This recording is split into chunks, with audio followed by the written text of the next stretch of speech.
Now, she is one of the most powerful women in the music and television world. She's the other half of the Prince of Darkness. She was the OG of reality TV and, most importantly, she's my work wife. Making her debut appearance on the Independent Republic of JJ, let me welcome the one and only Sharon Osbourne. Sharon, hello. Hey, Jay, I miss you. Yeah, return my phone calls then, eh? After the show, definitely. Right. First off, how are you and how is Aussie? I'm doing really well, thank you. Sorry I didn't get to see you when I was in London, but Yeah. I'm doing good. I'm busy packing up this bloody old house of ours and getting out of here. So you're actually going to come back? Because for the last 3 years, you've been saying to me, we're moving back, we're moving back. Is it actually going to happen now? Yeah, it is. Definitely. Right, let's get on to something I know you love talking about, Meghan Markle. Has America come to the point where they are just sick of the Sussexes now? Listen, I think so. I think that, they've tried so many different things, a production deal, their podcasts, now they're flogging household stuff. I mean, what else are they going to do? They've tried a bit of everything and nothing's worked so far. Well, the Netflix documentary that they did, that was the most successful documentary ever on Netflix. That worked. Well, that worked because who doesn't want to watch a spare, as he calls himself, and his missus? I mean, it's interesting TV to see another side of them. Yeah. Well, there's one poll in the US at the moment that says most Americans want to see Harry deported, especially if it comes out that he lied on his immigration form and said that he'd never taken drugs before. You know what? Do you know how many people lie about that and they get in here? I mean, I think that's ridiculous. Oh, really? So, what? So you're defending Harry? You're going to say, if he did lie, it's all right, everyone breaks the law in America? That's right. I mean, come on. How many people lie about they took drugs or they didn't take drugs? That's it. It's the world we live in. Well, I haven't lied. I've been to America loads. I don't lie about taking drugs. I haven't taken drugs, by the way, but I never lied about it. But listen, what's the biggie? He's not a practicing addict, is he? Maybe not. I just feel that there is some special treatment around Harry. If this was someone from, say, south of the border who'd come in and he wasn't the king of, wasn't the son of the king, and it turns out he'd lied on his papers, would the US be saying, right, you got to go back to your own country? Yeah, they would. Yeah. So it's a double standard then. Fine. Now, another question about Meghan. If she is as unpopular as we think she is now in the US, is she going to make any money from this American Riviera orchard, selling pillowcases and knives and forks and tea sets or whatever? I think it depends. Everything depends on what she's flogging. If it's good quality and it's at a reasonable price, why not? It could work. Well, speaking of, again, Harry and Meghan, what advice would you give them now? Because it seems like they're kind of at a crossroads. They've burnt their bridges with people here in the UK. The US have kind of fallen out of love with them. What would you advise them as a PR maestro? What can they do now to try and revive their careers, I guess? I think they've got to stop making themselves so accessible. It's like, they turn up at the opening of an envelope, and I think that they've got to really pull back and, less is more, and I don't think they've heard that. Okay. Well, listen, you're coming back in the coming months to the UK. I've got a warning for you, Sharon. Stay out of Scotland, okay? Do not go there. Oh, my Lord, what is going on over there? Yeah, so this new law means that anything that you say, even to me in private, if we're up there in Scotland and we say something behind closed doors or via WhatsApp and someone grasses on us to the police, you could get arrested and charged with a hate crime now.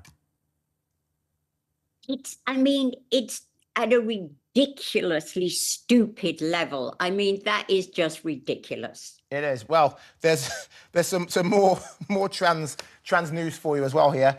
I don't know if you've heard about this story. Down in Australia, a women's soccer team, so it's a football team that is purely for women, and they play in a league that is purely for women, but one of these teams had 5 players who were trans. So people who are born male, but now playing for a women's football team. Not surprisingly, this football team ended up smashing it. They beat one team 10-0. They didn't lose a single game. And apparently, some of the girls who were complaining about playing against men were told, if you complain, that could also be a hate crime. That could be discrimination. The world is going mad. Oh, everybody's lost the plot. I mean, it's insanity. And the thing is, it's not people's, opinion. It's scientific proof that medical science, that men are stronger than women. So yes, you may be trans, but it doesn't alter your body. You can have your old boobies cut off and a little fiddly diddly down there, but it still means that medically you're a man and they're stronger. And the thing is, if the football team all agree with it, then okay, they agree with it. It's not for us to comment, but I think it's all crazy. I do. Nothing against trans, nothing against them at all. But it's like, if you look at what happened with the swimmers that were trans, they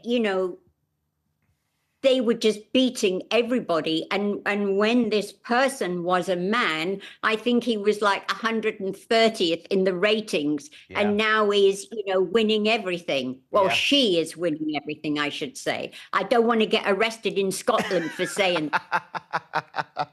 Right, let's touch on some more on the Royals now.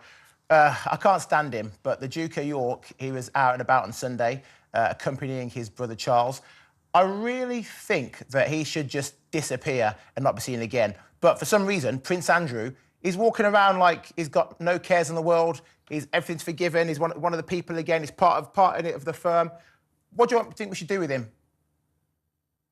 I think, again, less is more. I think that he should really go into retirement. And, he's just, I don't have much respect for him or any respect for him whatsoever. Well, the people of York think he should have his title stripped of him. He's lost everything. He's lost all his charity work. He's lost his army titles and everything. Yeah, everything. So, Duke of York should go too? Yes, but the thing is, does it mean anything when you're the Duke of York or Sussex? I mean, they're so tiny, these little places. I mean, it's like, what does it mean in the big picture of life? Nothing.